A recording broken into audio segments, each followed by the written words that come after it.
Élie Corchia, bonjour. Bonjour Eva. Vous êtes président du consistoire central et vous organisez donc aujourd'hui à Troyes cette fameuse journée du Yom Rashi. Alors, comment ça va se passer ?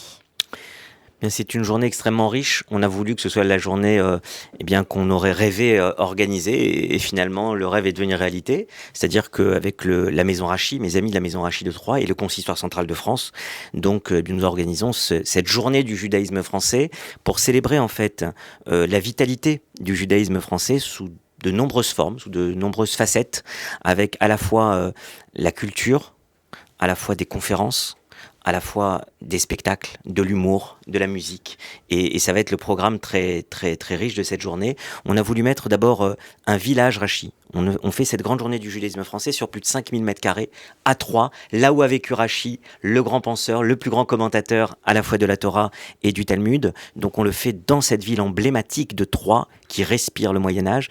Et on le fait d'un autre côté, dans un bâtiment ultra moderne, le parc des expositions de Troyes, sur 5000 mètres carrés, avec le village Rachi, comme on l'a appelé, sur plus de 1500 mètres carrés, avec un musée éphémère en présence de grands artistes, on en parlera sûrement tout à l'heure, une librairie éphémère en présence de nombreux auteurs. Le judaïsme, c'est aussi le peuple du livre, le peuple aussi de la culture et de l'art. Et nous allons ensuite avoir des animations pour les enfants, un espace restauration et des stands autour de Rachi, autour de la ville de Troyes, qui seront donc dans ce village Rachi. Et juste à côté, nous avons une magnifique salle de plus de 3000 mètres carrés dans laquelle nous allons avoir 2 grandes conférences qui seront filmées en partenariat avec France 2, mises en scène par Steve Suissa, avec le grand rabbin de France, le rabbin Didier Kassabi, des hommes et des femmes qui vont être là pour des conférenciers et des conférencières. Et puis 2 grands spectacles. Un spectacle autour de la musique, de l'histoire du peuple juif, C'est le temps d'un violon, de Steve Suissa, écrit et interprété par Cécile Benz et Steve Suissa. Et puis à 20h, en clôture, l'humour juif, avec le nouveau one-man show en avant-première de Michel Boujna, qui présentera ce nouveau spectacle, Les Adieux des Magnifiques, à Paris, début 2023 au Théâtre de la Madeleine, et qui, pour nous, pour Yom Rachi, va le présenter en avant-première. Qui voulez-vous toucher avec cette journée, un public juif prioritairement ou pas que ? D'abord, cette journée, elle est ouverte à tous, bien évidemment. C'est la journée du judaïsme français, mais elle est ouverte à tous. Je remercie d'ailleurs parmi tous les partenaires qui nous ont soutenus. Toutes les grandes institutions de la communauté juive, évidemment, nous ont soutenus et je les remercie. Des fondations, des institutions. Je remercie aussi les pouvoirs publics parce que nous avons des partenariats et nous avons eu le soutien de la région, du département, de la ville, de Troyes. Mais je dirais que, évidemment, avant tout, c'est ouvert aux familles. On a voulu quelque chose qui puisse parler à tout le monde, pour les jeunes et les moins jeunes.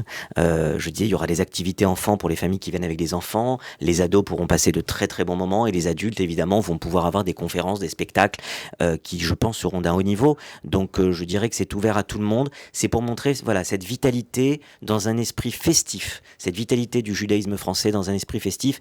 Et notre fierté, c'est de voir des responsables de toutes les communautés juives de province, de toute la France qui seront là. Alors, pourquoi avoir placé cette journée du judaïsme français sous l'égide de Rachi ? Parce que c'est la figure tutélaire des Juifs de France. Quand on réfléchit bien, bien avant la Révolution française, on nous reporte souvent à la Révolution française, la création du Consistoire de France par Napoléon, par le Consistoire central de France, et évidemment par ce qui s'était passé avec le Grand Sanhédrin 1807-1808.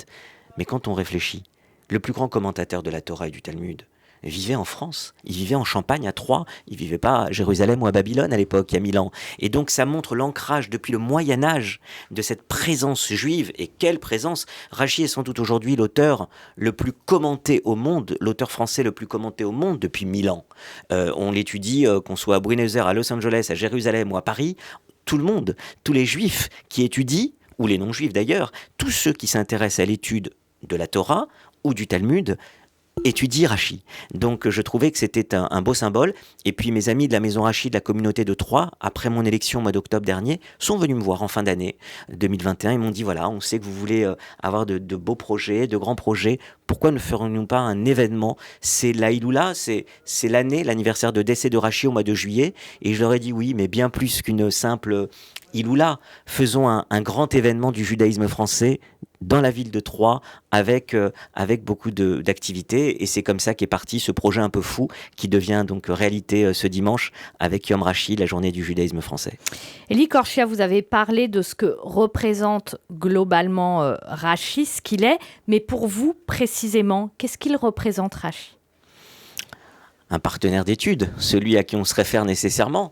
Quand on commence à étudier la Torah, quand on est même enfant, je ne parle pas ensuite à l'âge adulte, ou quand on commence à étudier la Gemara, quand on prend une page de Gemara, ou quand on étudie, ou quand on est avec des rabbanim qui nous aident dans le chemin de l'étude, évidemment le premier, la porte d'accès, je dirais, à l'apprentissage, à l'étude des textes juifs, c'est Rashi. Il y a d'ailleurs un des roumages qu'on a à la maison, un des Pentateuch, aujourd'hui c'est le roumage avec Rashi, et on étudie beaucoup avec Rashi. C'est celui qui a permis d'avoir la compréhension sans doute la plus limpide, la plus claire, la plus exhaustive de la Torah et du Talmud. D'ailleurs, certains rabbins se demandent même comment a-t-il fait pour pouvoir, en l'espace d'une vie, il naît en 1040, il meurt en 1105, au tout début du XIIe siècle, et en l'espace d'une vie, avoir réalisé une telle œuvre, c'est incroyable, puisqu'on est près de 1000 ans après, et on continue à l'étudier tous les jours. Il y a peu d'auteurs dans le monde, je crois, qui peuvent s'enorgueillir de pouvoir continuer à être lus et étudiés 1000 ans après. Alors, cette journée, donc, vous en avez parlé tout à l'heure, il y a des événements, ce musée éphémère que vous avez évoqué tout à l'heure, comment va-t-il s'articuler ? Qu'est-ce qu'on pourra y voir ? Ce musée éphémère, c'est un des grands moments, je dirais, qui va être durant toute la journée de Yom Rashi, parce que nous avons sur plus de 500 mètres carrés déployé un grand musée éphémère.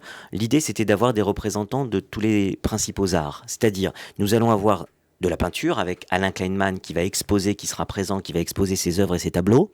Gérard Garousse qui devrait être parmi nous, et il y aura aussi des œuvres de Gérard Garousse qui vont être exposées. Ensuite, il y aura des sculpteurs avec la sculpture qui sera représentée par un homme et une femme. Frank Torjman, que vous connaissez bien, sur tout ce qu'il fait au niveau de la sculpture, qui sera là avec des œuvres originales. Et Myriam Sidbon, qui sera là aussi. Elle travaille principalement le bronze depuis des années. Elle fait un travail exceptionnel. Elle sera là aussi.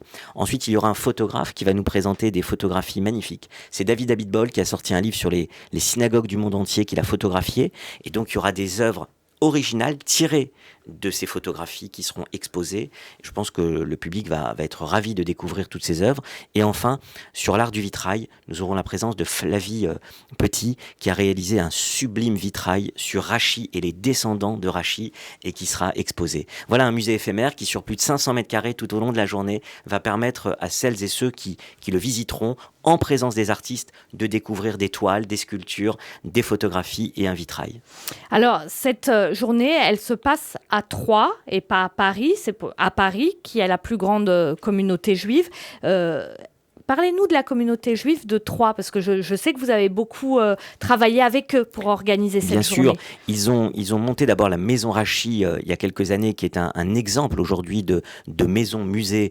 À la fois, on est dans le Moyen-Âge, quand on pénètre dans les rues du centre-ville de Troyes, et dans la Maison Rashi, il y a du 2.0 quasiment. On peut découvrir avec des instruments technologiques d'aujourd'hui comment les textes étaient étudiés. C'est remarquablement fait, j'encourage tous ceux à y aller.